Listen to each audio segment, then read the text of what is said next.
Hello, everyone, and welcome to tonight's event. Happy International Women's Day. My name is Tim Horgan, and I'm the Executive Director of the World Affairs Council of New Hampshire. I'm going to try and speed up our intro tonight to get to our three wonderful speakers. So quickly, I'll mention that we are a nonpartisan, nonprofit membership organization, and that means that the views and opinions expressed here tonight are those of the speakers and their organizations. We are thankful to our sponsors, the Southern New Hampshire University as our mission sponsor, Steve and Karen Barndollar, Janet Prince, Peter Berg, Helen Taft, and Peter Bowman. We really appreciate all you do to support us, as well as all of our members, donors, and other supporters who help to make our programs possible and help us to build a global community here in New Hampshire. I wanted to bring Ginny Simonowski on to give a little bit of a pitch for membership. I'm Ginny Simonowski. I've been a member of the World Affairs Council of New Hampshire for over 20 years. I attend many of the Speaker Series events, and we welcome many foreign visitors to our home each year. I became a member because I benefited so greatly from these experiences, and I feel that those of us who are able to contribute to the costs of programs they benefit from should do so. It's on the honor system. Our membership contributions allow the Council to bring in amazing speakers on a wide range of topics. It also gives members the first chance to attend ticketed events, which have limited seating. I've been to events with well-known speakers such as former Secretary of State Madeleine Albright and Ambassador Nicholas Burns. The seating is limited, so members get a chance to engage in a public dialogue with the speaker. It amazes me that the Council manages to bring speakers, interesting topics, and international visitors here every year, and hardly a week goes by without an event that we members can enjoy. The World Affairs Council of New Hampshire has become my most reliable source of information about global affairs.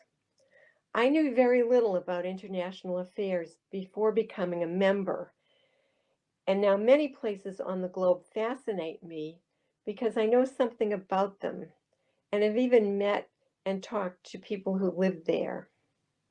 Whenever these countries come into the news, I'm very interested because I likely know someone living in that country and dealing with anything from war to natural disasters to scientific breakthroughs.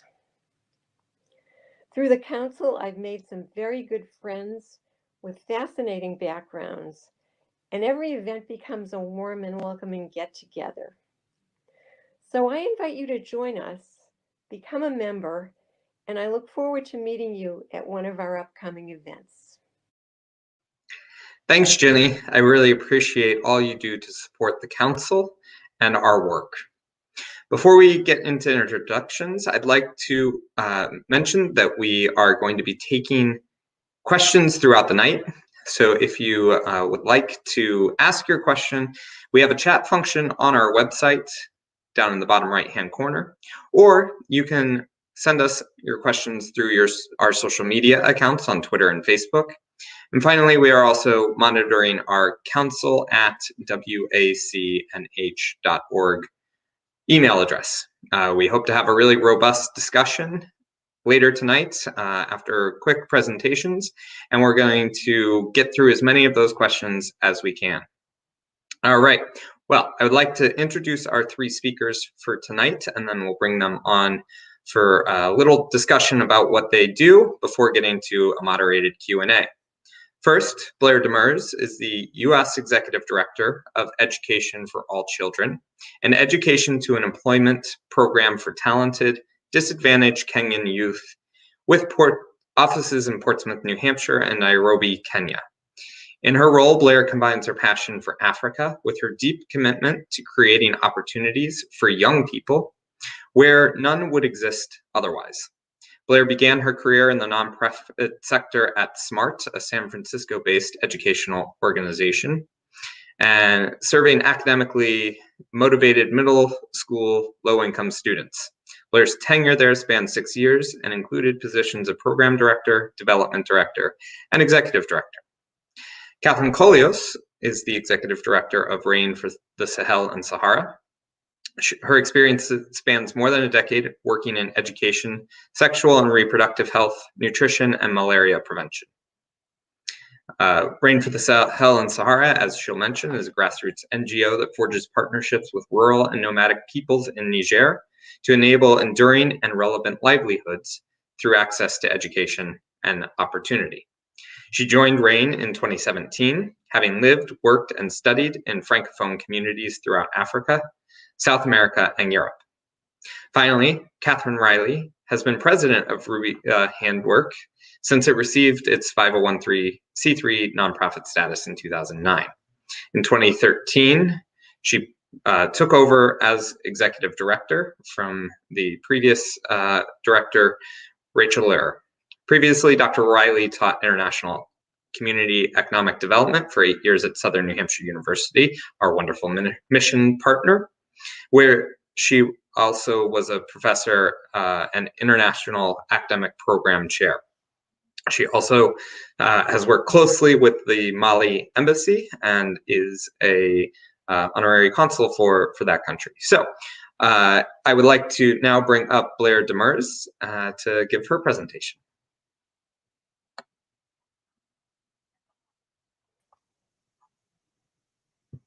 Thank you, Tim.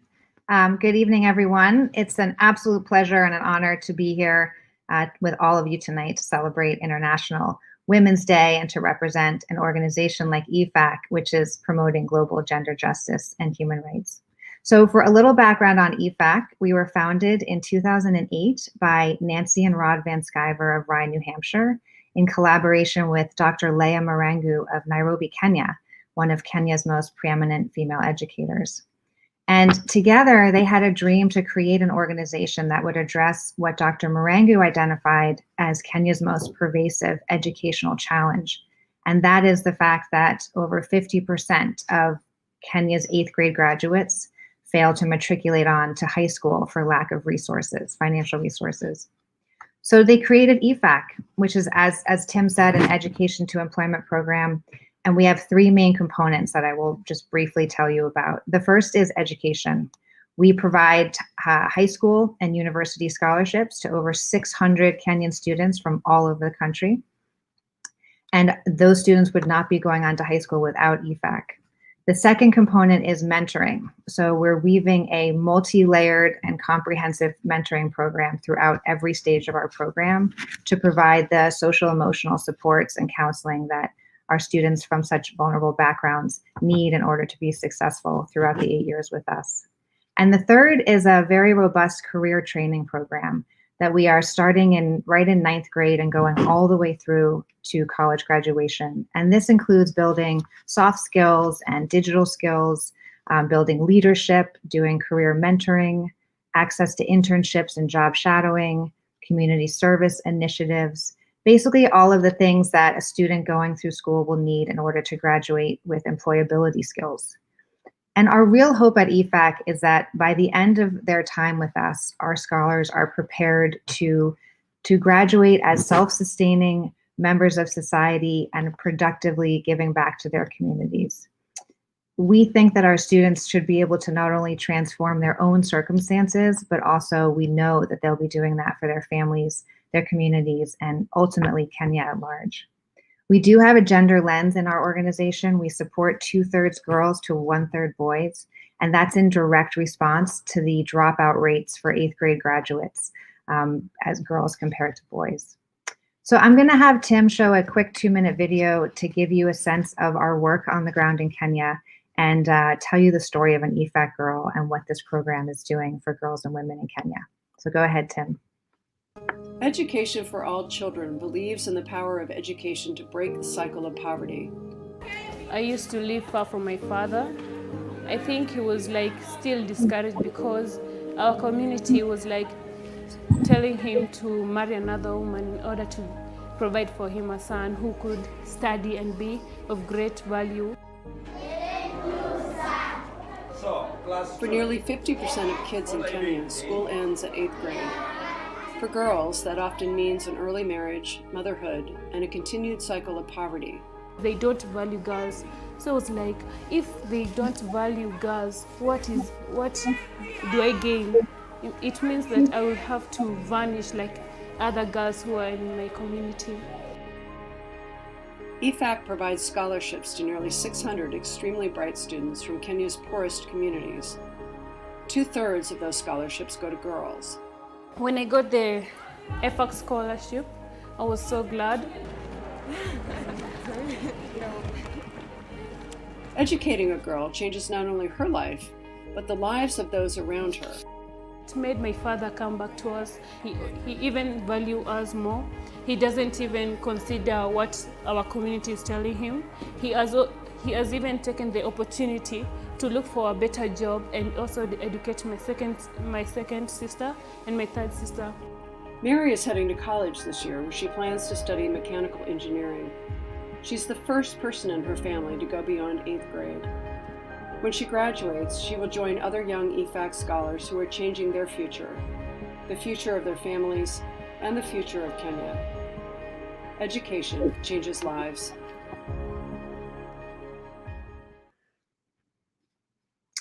Hi. So the theme of this year's International Women's Day is Choose to Challenge.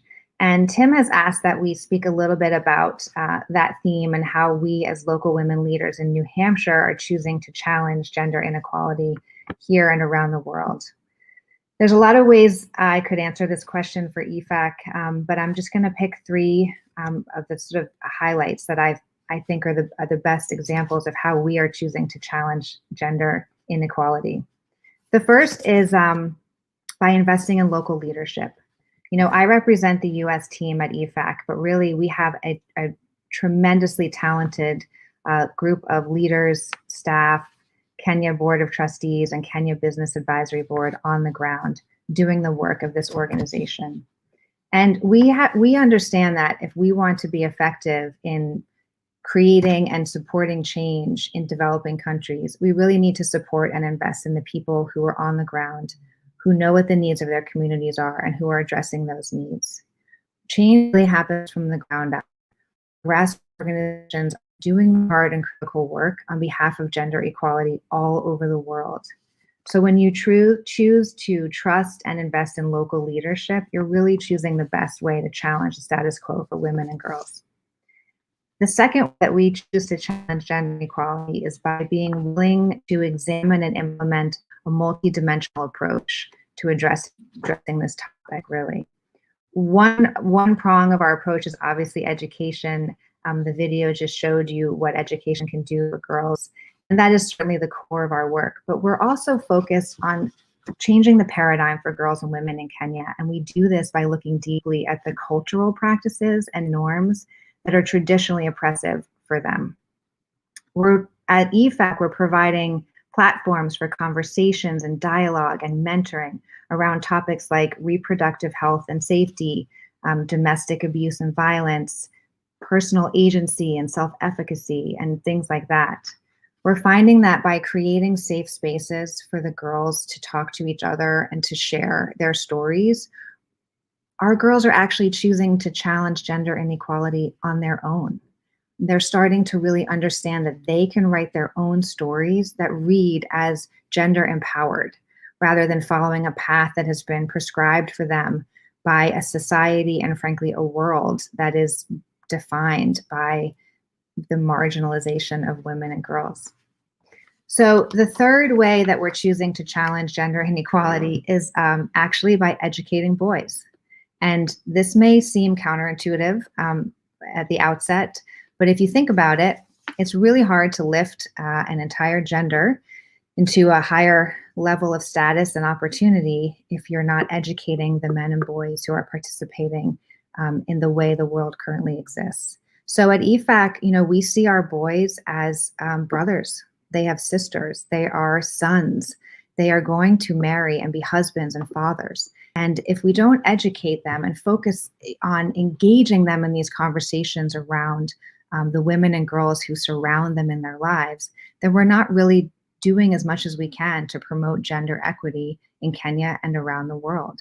So by educating boys along with girls, you're really creating a full circle comprehensive opportunity to lift the women and girls across Kenya. And that is one thing that we find to be a really important part of our work, having the boys talking with us about these issues. So those are my 3 approaches to share with you tonight. And thank you for listening. And I'm excited to hand this microphone off to my co-panelist, Katherine Kolios from Rain. Thank you.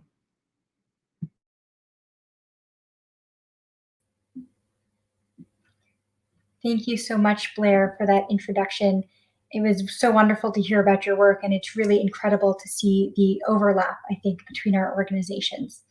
So RAIN, as Tim mentioned earlier, is based in Portsmouth, New Hampshire, but we partner with rural and nomadic communities in Niger in West Africa. And we work with them to build community resilience through access to education and opportunity. So Tim, if you would play the video clip that we have, that'd be great. Across the world, women are expected to do it all. In RAIN's partner communities, that includes fetching well water and open-air cooking.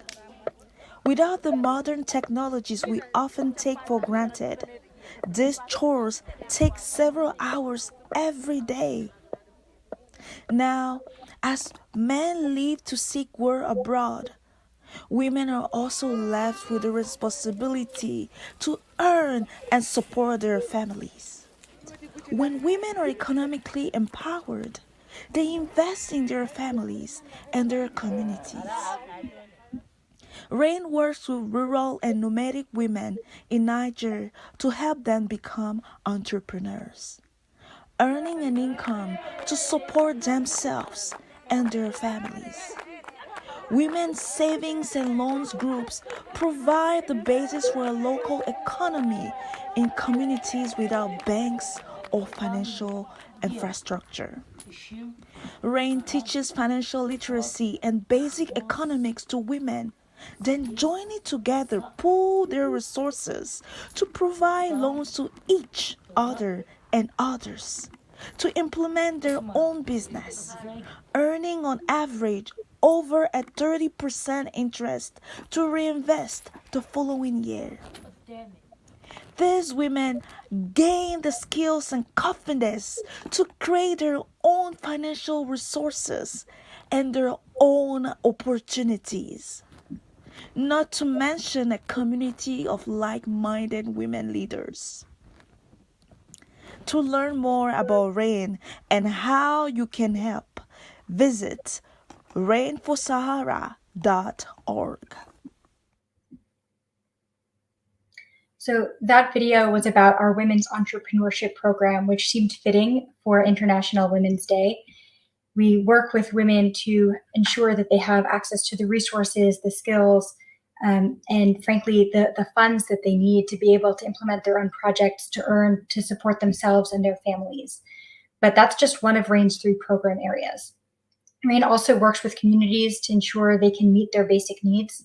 We make sure they have access to safe, potable water and sufficient nutritious food. And we also work with students to provide access to primary and secondary education. These 2 program areas are also based around women. Frankly, they're at the core of everything we do. Women are the people in their communities responsible for fetching well water. They're the people in their communities who grow food in our community gardens to feed their families. While we also work with both boys and girls, 100% of the local participants who serve as mentors to the students are women, 100% of the mentors. So between our Women's Entrepreneurship Program, the food and water security, and the access to education, all of these programs center around women. And it's no surprise because they're the backbone of their families, they're the backbone of their communities, and they're the backbone of our work. When I think about the way that these women engage with our work, I think about the incredible experiences that we've seen with some of our program participants. So for example, with the Women's Entrepreneurship, We have Maka, who started the first, in fact, the only store in her town of Sulafet. So with the loan that she took from Rain, she started this store. And now, instead of waiting for a market day and traveling to another village to buy basic daily goods, everyone in her community has access to what they need for their daily life at home in their home community. Another example is Asalama, who is part of our Agadez Learning Center. She went through school, she came back to her home community to become a teacher, and now she teaches bilingual education in French and her local language of Tamashek. And the reason that these women come to mind, it's not just because they've gone through Rain's community programs and come out the other side stronger, it's because they've gone through Rain's programs and their communities have come out the other side stronger. Women like Maka and Asalama, they're force multipliers for the work that Rain is trying to do. And frankly, I think whether we're talking about Niger or Kenya or anywhere else in the world, that's part of why we invest in women, because we know that we invest in women. It's not just about investing in them, it's investing in their families and investing in their communities. So like Blair said, we were asked to reflect on Choose to Challenge as the motto for this year's event.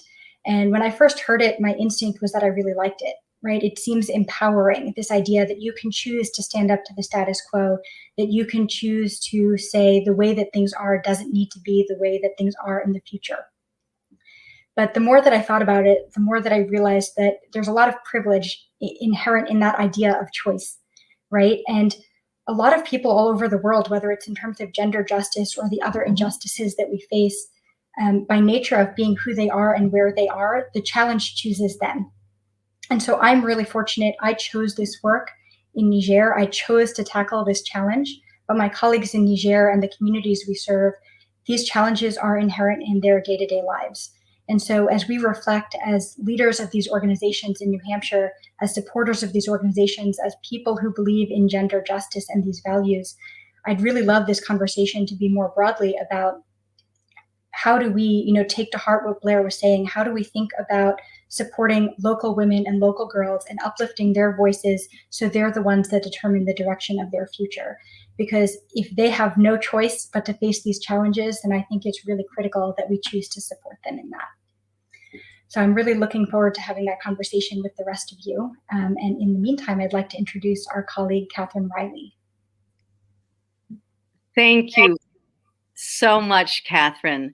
It is a joy to be here on International Women's Day with you and Blair and Tim also. Thank you so much for inviting me. So I'm the executive director of Rubia, and we work now in Mali, a neighbor of Niger. And I am going to put on a mask. This here is a piece of bogolan. Now, you probably can barely hear me because it's hard to hear people who have masks on. So this here is a piece of bogolan, the patch. Bogolan means mudcloth. And mudcloth is a language created by women to communicate with one another. And in this symbol here, you see a warrior's belt, the zigzag lines. And what it does is it symbolizes courage. So why am I showing you a mask when we're all just so sick and tired of masks, other than to give myself the courage to follow these incredible women? Well, I'm showing it because it represents the courage which Malian women are facing, are demonstrating as they face violent extremism, climate change, poverty, patriarchy, and now the COVID-19 pandemic. So Rubia enables artisans to earn income through the sale of bogolan while preserving their rich textile heritage.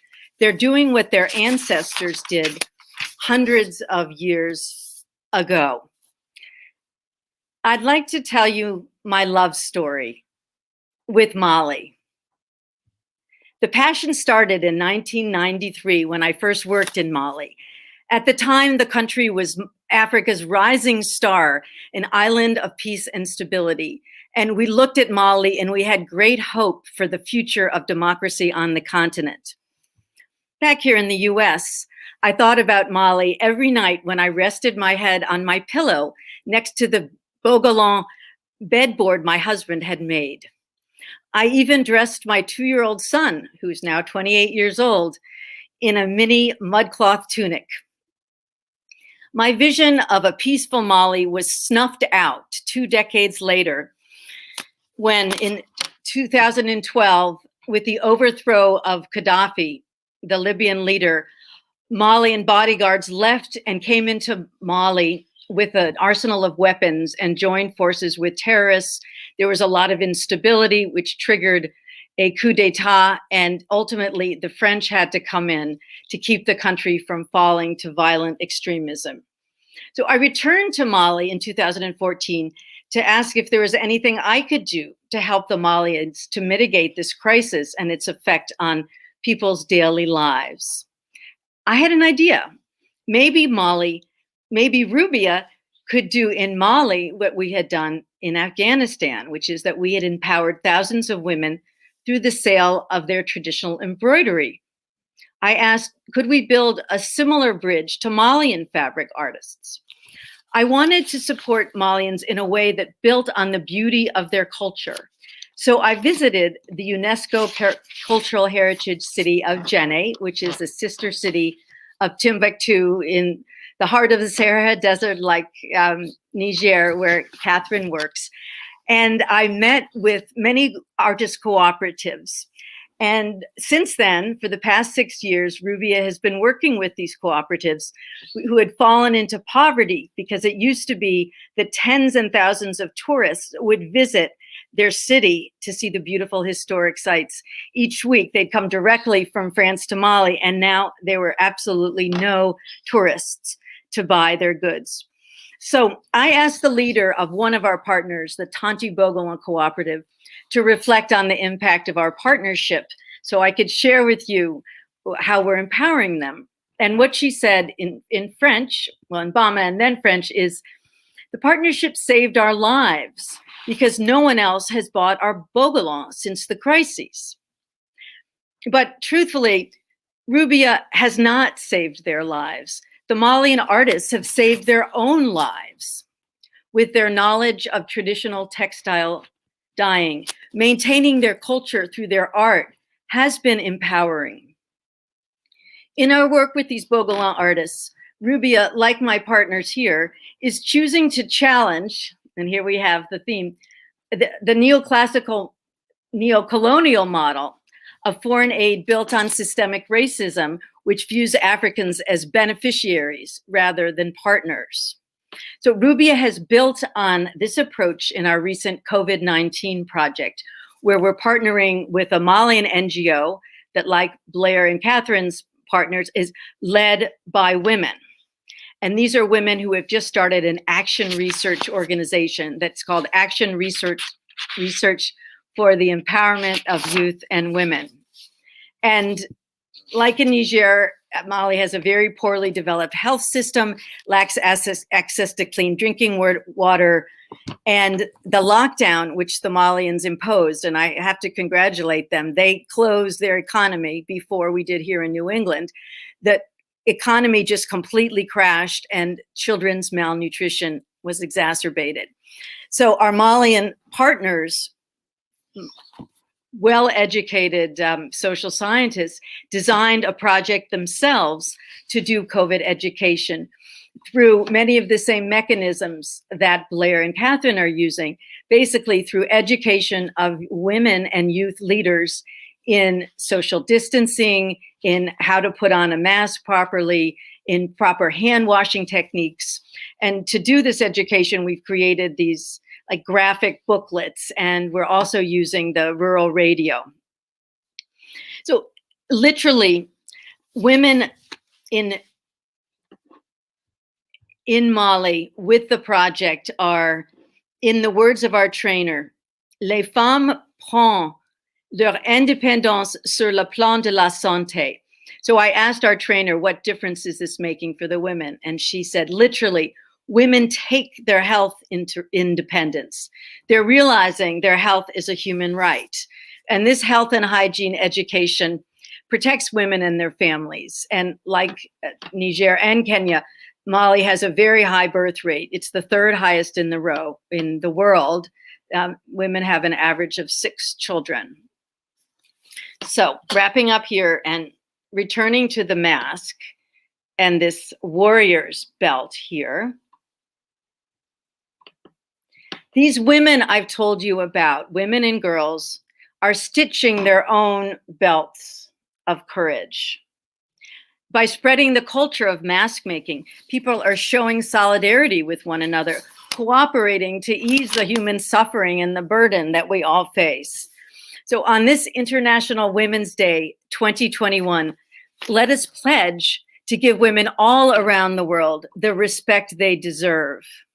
And through our actions, like we've heard about from Blair and Katherine, through our actions, honor the dignity of all women. Thanks. So if you'd like to learn more about Rubia, please go to our website, which is www.rubiahandwork.org. Thank you.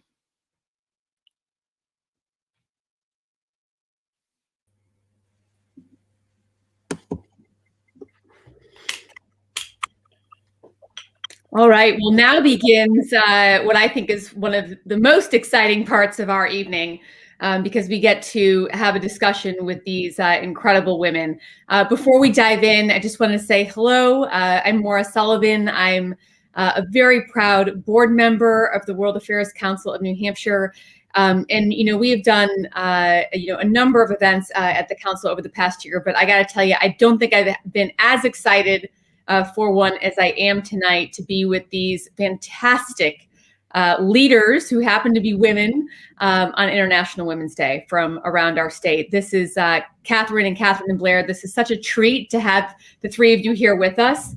We're so grateful for you making the time to join us and for your leadership, for everything that you do for women and girls in New Hampshire and for women and girls in Africa and around the world. I want to also thank our executive director, Tim Horgan, for his leadership in putting this together, and Mike Pappas, and then for everyone for joining tonight. We've got women and girls and men, too, from all around our state. Was excited to see a lot of Portsmouth and Seacoast representation here in among our panelists, and saying a friendly hello from not too far away. And thank you to everyone who submitted questions. We've got questions everywhere from the Seacoast to Salem, Manchester, Hanover. So please keep the questions coming. I'm going to talk fast and try to get to as many of them as I can. But just, really looking forward to a terrific conversation with this incredibly distinguished panel. I personally arrived at this, this passion for women and girls when I was an officer in the Marines, a community at the time that was only about 6% women. So it was, 94% men. And then in my service at the Pentagon and the Department of Veterans Affairs in the Obama administration, where among a number of issues, I was able to, serve on teams that worked towards women's veterans, health equity, as well as critical issues affecting our service women and their families around the world of family leave and ensuring, equitable access to childcare. And I got to tell you, it has been years, too much time since I have had the chance to visit Africa. And I was so drawn and will just never forget how much I was struck by, the natural beauty, the wildlife, and just the optimistic spirit of the people that I met in my own travels in East Africa, specifically in Kenya and Uganda, Rwanda, and Tanzania. And this conversation is really, making me hopeful for the end of this pandemic to be able to go back and also to learn more about the work that each of you and your organizations is doing on the ground. So with that, I'd love to just sort of dive right in. And I mentioned that there are, a number of women and girls from all around New Hampshire that have joined us tonight, and who look to the three of you, as leaders and as role models. And Katherine pointed out, she talked about the challenge chooses many people. And then for others of us, we choose our challenge. right? We choose what we want to take on and the impact and the change that we want to try to bring about in the world. So, specifically directed at maybe the younger generation who is watching tonight and aspiring to the type of leadership that the three of you bring, could you maybe tell us a little bit about, your own journey of leadership and why you were inspired to choose the challenges that you did in doing all the incredible work that you do?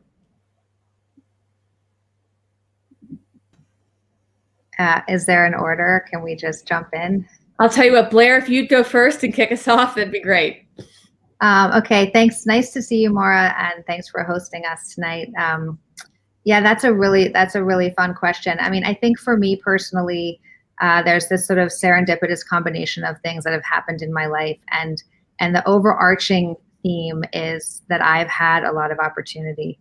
And I look at the world and I see so much talent. I think talent is universal, and it's the opportunity that really isn't. And so from traveling and living in East Africa during college to doing some African studies work, and then running an organization that was bridging the opportunity gap for young people in San Francisco. I just think that for me, my passion really lines up with just that. And seeing, when I moved to the Seacoast with my family, I was exposed to EFAC right away, and I jumped in as a student sponsor immediately. And I think that for me was just luck that there was an organization founded here, and that's so inspiring and doing such amazing work. And it's been a true passion project for me to be a part of growing it and sort of deepening the impact that we're having. So I just feel lucky. It's just been the way I've managed to approach my life, my work, and the opportunities that I've been given, and being able to sort of share those forward. So great. Katherine or Catherine? Maybe we'll start with Katherine with a C first. We'll go in alphabetical order. Okay, great. It's wonderful to have you here, Maura. Thank you. So as a child, I grew up in Washington, D.C. in the 60s. I think I'm a little older than the others. And I was interested in social justice from a very early age. I remember when Martin Luther King was shot, and I was 8 years old. And I grew up, I had the privilege of going to a racially diverse school. And I, from a very early age, knew I wanted to work in Africa. And I was lucky enough to go there when I was 24, a long time ago. And I was so inspired, like all of you, by the African women who had so much work to do and spent twice as much time as the men in the fields. I mean, I actually did for my thesis a labor study, and they worked twice as many hours. And I was just amazed. And I ended up doing my PhD on these informal rotating credit and savings associations that exist all over the world. And they're just this beautiful example of women's resilience and coming together to save money. I mean, they didn't want to put it under their bed because many said that they were afraid their husbands would take it. So this was a way to communally save and invest in their futures. So I was lucky enough to teach for many years. And before that, I basically have been very privileged. All of us have had a great education. Mm-hmm. And I have felt like I needed to give back. I feel an obligation to give back. And it is a joy for me. I love African, I mean, this is a wild generalization, but the Africans I've met, they'll give you their last mango. I mean, they're so generous. And also I do love the beauty and the art and the culture, just the kindness. And in spite of their poverty, that they are going to get up and give you a smile and dance and sing. And I just feel like it's a real gift to be able to work with my African brothers and sisters. Thank you. So I think there were sort of three main parts to that question. And the first was about addressing the next generation. And so just before talking about myself at all, I want to say that in this job, in both sort of locally working with youth on the Seacoast and in the United States, and then also the youth in Niger, I've been blown away by what youth are doing right now. I'm constantly amazed at the things that people in middle school and high school and college are doing that it would never have occurred to me to do at that age. So first, I just want to say, I don't know how much advice the next generation needs. I think they're doing a great job. But in terms of, why these challenges, why did I choose to tackle this? There are a lot of things in my life that I care about, and I'm grateful that most of the things that I feel passionate about, a lot of other people feel passionate about. And so when I'm thinking about sort of where to spend my time and my energy, I sometimes think, not just what am I best at, because like Blair said, I mean, there's an enormous amount of talent out there, but what are the things I'm interested in where maybe not enough people are looking? And I think that this work in Niger, it is incredible work, and there's an enormous amount of opportunity. And it's just not a part of the world where that many people are putting their efforts and their dollars. Mm-hmm. And, this came up in a different discussion earlier today, but of the, philanthropic dollars in the U.S., 94% stay in the U.S. and just 6% go abroad. And I don't know how that sounds to other people, but to me, that sounds like, 94% for me and 6% for everyone else. And it's just so little of our money is going towards that work. And even, even within the global South, right, and even within Africa, the funds aren't distributed equally. And a country like Niger, which is at the very bottom of the UN Human Development Index, it's number 189 of the 189 countries listed. It gets a fraction of the philanthropic dollars that a country like Rwanda does. And so I think to me, part of how I ended up at RAIN was just sort of looking around and saying, where can I turn some of my privilege, right? Where can I use my education and my voice and my connections and try to do a little bit more good? And so I ended up at RAIN because, like Blair said, there's a lot of serendipity, and they were looking for someone. And I said, great, pick me. So I'm thrilled to be here and to have that opportunity to give back. That's great. Well, the three of you, and thank you for sharing each of your stories. Those are just so inspiring to me personally that, you've chosen to share, the incredible education that, all three of you have, the talent and the skill sets you've acquired, and saying, where can I give? Where can I contribute? And that is just incredibly admirable. And to the women and girls watching, these are just three fantastic women for you to look up to, which really kind of builds to our next question, which is from one of our audience members, which is, what are some of the ways in which people and women and girls in New Hampshire can get involved in promoting gender justice in Africa? And anyone, just feel free to jump in. Perhaps I could start just building on what Katherine K just said about how so few people know about Niger and so few people know about Mali and Kenya. But once you tell them, you in New Hampshire, the story, people are incredibly supportive. And we get this question, what can we do? So I'd say, if you can afford it, give money. But at your age, I sure couldn't afford it. So you can volunteer. You can follow us on Facebook and Instagram and retweet. And you can, I find it's very important to pay attention to your language, treat everybody with respect, smile when you see people who look different from you, try to volunteer locally. I had the gift of working with refugees in New Hampshire for many years. Africa has come to New Hampshire, right? So you can learn a lot about it. Just reaching out in your community and informing yourself about when there'll be local gatherings, and going to the African market and the Indian market, and just try to put yourself out there and have fun with it. I love that. I love that, Katherine. I couldn't agree more. And I'm super inspired that so many young people are actually interested in global issues facing women and girls. And I think that that's, you're already doing it if you're asking those kinds of questions.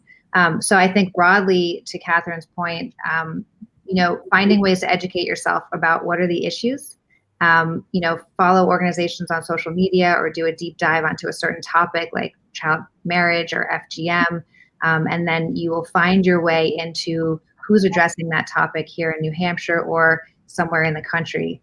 So think about what interests you the most, and then you have all of the resources at your fingertips. We're in a digital age. I mean, the world is getting smaller and smaller, so the opportunity is there. And then I would say specifically, I mean, for EFAC, we have an incredible group of young people called EFAC Student to Student, or S2S, and they are founded by a young woman from Rye and co-founded by young women from Portsmouth, high school students. And they're actually starting chapters in schools all over the region and going nationally to support the work that EFAC is doing and support the education of young girls and boys in Kenya. And so you can go on our website. We have an entire menu tab for EFAC Student to Student, and you can start a chapter and you can get going. There's a lot that you can do. So I love the mindset, and I appreciate the question. I agree wholeheartedly with both of you. And I think the one thing I would add is, like Katherine was saying, these aren't always questions, right, or parts of the world that other people are especially familiar with. Yeah. And so I'd say not only should you do a deep dive, but bring someone with you, right? So if you read something exciting, or you watch something interesting, or you hear an incredible piece of music, send it to someone, right? And I think that I've had the wonderful opportunity to study and travel all over the world. And one of my first jobs out of college, I went to French Guiana, where out of all of my friends and family, one person knew which continent it was on when I got that job placement. Okay. And so what's amazing though, is that all of my friends and family learned where it was, right? And they learned an enormous amount about the people and the culture. And it's because of those personal connections, right? That's what makes it real to people. And so if you're going to follow EFAC on social media or buy one of those beautiful masks, buy one for a friend, right? Invite someone else to have a conversation with you, because I think that it's those connections and that community that amplifies the work. Maura, can I say one more thing? Yeah, absolutely. I can't believe I forgot this. So picking up on what Katherine just said with the masks, both Rain and Rubia, we sell this beautiful handwork, and you don't even have to buy it. But I think this maybe is from Rain, and I have some absolutely beautiful silver earrings from Rain. You can help us, have a sale, like a bake sale at your school. And we have a range of items, from some bracelets made out of recycled flip-flops, to nicer scarves you can give to your mom for her birthday. But you can get involved with the merchandise, and you don't necessarily have to buy it, but you can tell your parents about it. And Katherine and I will mention, I am a huge believer in partnership and collaboration, and I'm really looking forward to partnering with both of you. But one of the fun things we were thinking about doing together, Katherine and I, was a photo shoot. So I have some wonderful high school young women who are gorgeous, who have modeled our scarves as head wraps. And so Katherine's like, we should do a joint photo shoot, because we don't do much jewelry and they don't do as much fabric. And so you can just have a lot of fun volunteering. Katherine, thank you so much for bringing that up. And I just saw that Tim and Mike have placed the organization's websites in the chat. So hopefully folks can see that. And we'll also make sure it goes up in a follow-up email after tonight. But I love what you're saying about collaboration, and particularly in this time when we are more constricted as to where we can go due to the pandemic. What a great opportunity that you just mentioned to bring the world here, and to bring a little bit of different parts of Africa right here to our schools, our families, and our communities. So I really just appreciate that suggestion. I'm going to go ahead right now and combine two questions, because we are getting such robust participation from the audience that I'm trying to power through as best I can.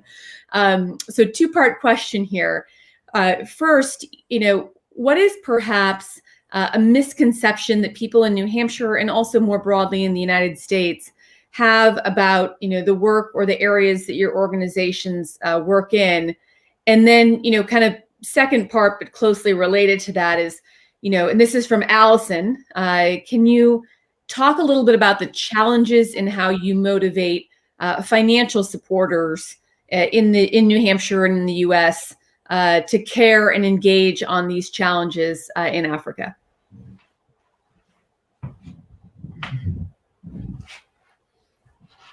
And anyone just dive in.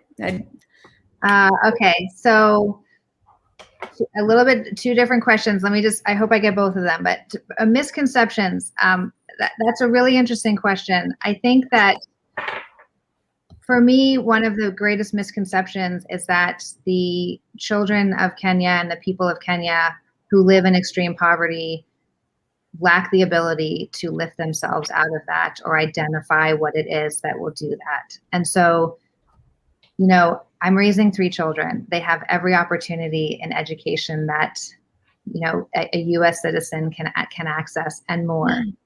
And I'm always astonished, and I shouldn't be, but I am, when I see these young kids coming out of, you know, rural villages where they're herding goats and they're sitting in classrooms with one pencil and, you know, no paper, and then they score in the top 1% on their high school exit exams, and then they go on to the top high schools in the country with EFAC, and then they become lawyers and they become nurses and technicians, and they never had, you know, baby Einstein books or someone reading to them before bed, or they didn't even have electricity, right? And I think about the what we do for our children here, and I'm telling you, these kids in Kenya and the Kenyan people, they're brilliant and they're talented and they know what they need and they know how to get it. They just need, you know, a little bit of investment to help them get there. So that's, for me, a misconception that I'm constantly sort of experiencing and trying to help people understand. And then, okay, I'm sorry, Maura, I got excited about that. Tell me what the second question is. Second part, no, it was an ambitious request. Yeah, no. Second part is, how do you, you know, what challenges or what strategies do you seek to motivate financial supports, both here in New Hampshire and, you know, more broadly in the United States, towards the work you do in Africa? Yes, thank you. And I know that my co-panelists will have, I'll keep this short because I know they have good thoughts on this as well. This comes up regularly. I think that what I say around philanthropy internationally versus domestically is this. Look, everybody who's watching this cares about making the world a better place. And there's a lot of generosity here in New Hampshire and in the US, as Katherine said. I think that, you know, in order to be a more sort of holistic philanthropist or volunteer, diversifying your portfolio to include international giving is a way to really address global issues like gender inequality and poverty and healthcare issues. And so, you know, I think that when you see organizations like these 3 working in New Hampshire on behalf of those issues, it's so exciting.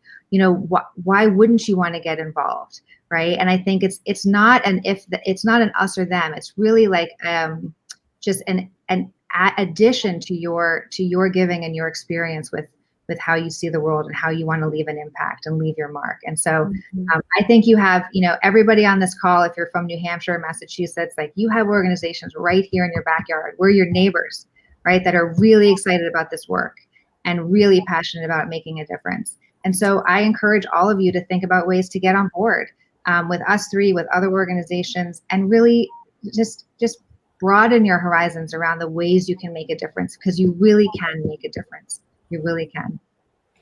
Great, thank you. We got a number of other questions, but anyone else want to jump in on this one before I move on? Looks like both of us do. Great. We have 3 women with a lot to say. So I'd say, you know, I thought the question about misconceptions was great. I really loved Blair's answer. A quick plug, if anyone's looking for a good book, Poor Economics by the couple that just recently won the Nobel Prize for Economics. And the relevance of that suggestion is that, similarly, like with the education, I think, you know, there's this sense that sometimes, oh, people are poor because they don't spend their money well, right? Or they don't have a good brain for business. And, you know, the women that we work with in our women's entrepreneurship program are extraordinary. But part of the reason they're able to do that is because we have this program that gives them access to capital. Without that, fewer than 11% of women across the entire country have any access to banking or even mobile money service providers. And invariably those people are mostly grouped in the cities, right? So these are women who literally have no access to capital. So you could have the best economic brain in the world, you could make very, very good decisions. And if you don't have those basic starting resources, there's very little that you can do. So I'd say that. And then quickly, in terms of the money motivation question, and I'll spare you my whole spiel. But I do think that, there's sometimes a tendency to say, okay, let's give locally. That's where our responsibility lies. But that inherently perpetuates existing inequities, right? Because it means communities that have more get more, communities that have less get less. And, a country like Niger, and I know this is true for Mali and Kenya as well, it's in the position that it's in, not because it has less to offer, not because the people who live there don't work as hard. It was actively a colony until 1960, which is not that long ago. It's one of 14 countries that's still on the CFA, which is the currency they use, which originally stood for French colonies in Africa. Their main export is uranium. All of the mining companies are not Nigerian, which means both the resource and the profits from the resource are, a net flow out of the country, right? So I think we need to take that historical perspective and that global perspective in how these challenges came to be. And I think if you're looking at it that way, there's no answer to that other than we need to be part of the solution. No, I agree completely with Katherine and Blair. And especially, well, we do need to know our history both here in America and when we look at these African countries. So the misperception is that we as white people can come in and save and we have the solutions. As Blair said, they have their own solutions. And similarly, in this country, there's this misconception that it's people's fault if they're poor. Well, look at the history of enslavement. And there have been parallels made recently between the Black Lives Matter movement and our movement in foreign aid, to try to have it based on the needs of the people and the people's talent. So that is the main misperception. And Mali's also a CFA country. I'd like to give an answer slightly different. We've had a wonderful experience with the New Hampshire Humanities Council, where they gave us a 3-year grant for this whole cloth project, which was part of a Fences and Neighbors project. And they gave us that money because we brought in some of the refugee women who were in another sewing project we'd done before, and they actually spoke to them directly. And they realized, that in order for New Hampshire to really accept these refugees, they need to hear their stories. So women traveled around all the different parts of New Hampshire and did plays, and they told their narratives. And they invested in the women because they came in direct contact with the women. They heard their voices. And so it was a gift that the African women were here so they could hear of their stories. And most of them, all of them actually, had been in the genocide in 1994. So they in Rwanda and had been refugees in Kenya or Tanzania or the Democratic Republic of Congo. So just bringing the story as close as you can to the checkbook. Thank you. We are going to do a very quick lightning round with one last question, like 20 seconds each. But I think this is a really important question, and I very much appreciate, and I wish the person who'd asked it had identified him or herself. And I have to confess, I feel like you're channeling a little of my dad, who raised 3 daughters, and asking this question. But I think it's a great note to end on, which is, what can we men do to better support women? The question is in the international nonprofit space, but I also would love to just say, more broadly. And in the interest of time, let's go alphabetical order by first name. So Blair, Katherine with the C, Katherine with the K. You can listen and learn about the issues that are impacting women and girls here or internationally, and then you can invest in the solutions with an open heart and a lot of trust and respect. And that would be amazing. You can talk to your sons, you could talk to boys about the importance of talking about what it means to be a boy and what it means to be a girl, and talking about how they as boys and you as men can benefit if women are your equals. And you can sit down with them and exchange ideas. It can add richness to your life. It's not a zero-sum game. You win boys and men by cooperating with women and just listening to them, and you will be amazed. And, we love you. I think you hit the nail on the head, right? Those are the two main aspects of being an ally, right? It's listen to the people whose voices you need to listen to because their experiences are different, and then amplify their voices with other people in your community because they're more likely to listen to you. So I think that's exactly it. Listen to the women and speak to the other men. That is great. Well, listen, we are about at time right now, so I want to be respectful of that, but also just want to give each of our panelists, if you want to say any closing thoughts before we sign off. Would love to give you the chance to do that.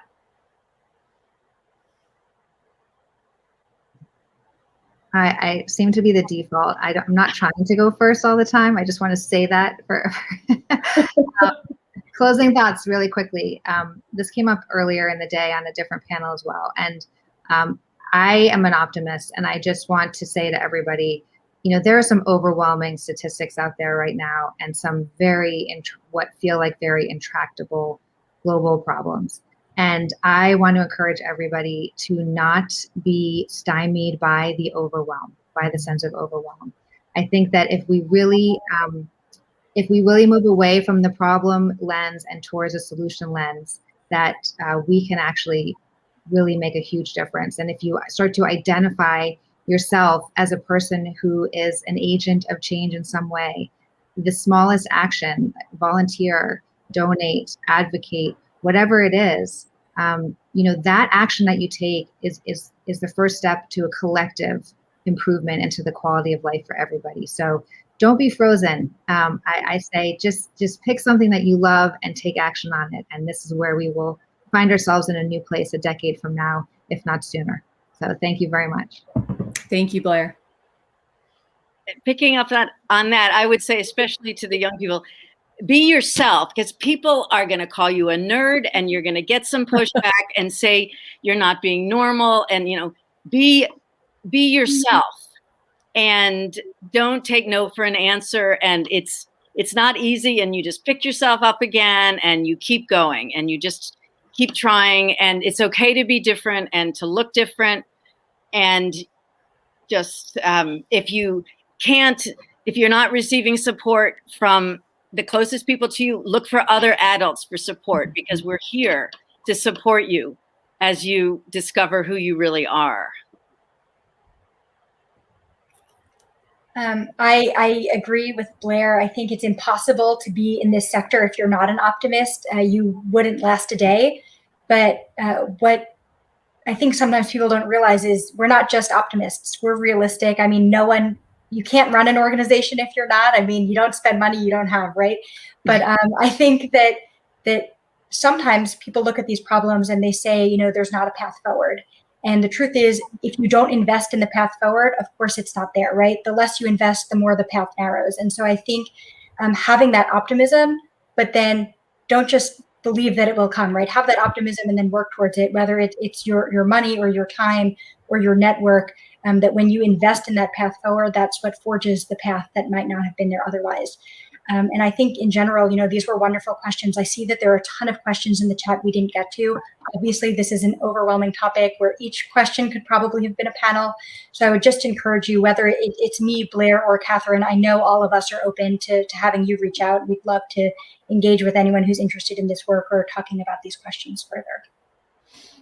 Well, I just, again, want to thank the three of you, Blair, Katherine, and Katherine, for being with us tonight. This is one of the most enthusiastic, optimistic, hopeful conversations that I certainly have been a part of in a while, and I think that the council has done. And you bring that energy and optimism from certainly what I experienced, and just spirit and kindness and warmth from on the ground in Africa, right here to us. So thank you for making the time on International Women's Day to be with us. And on behalf of the entire board of the World Affairs Council of New Hampshire, I want to thank our distinguished panelists. I'd like to thank all of you for joining.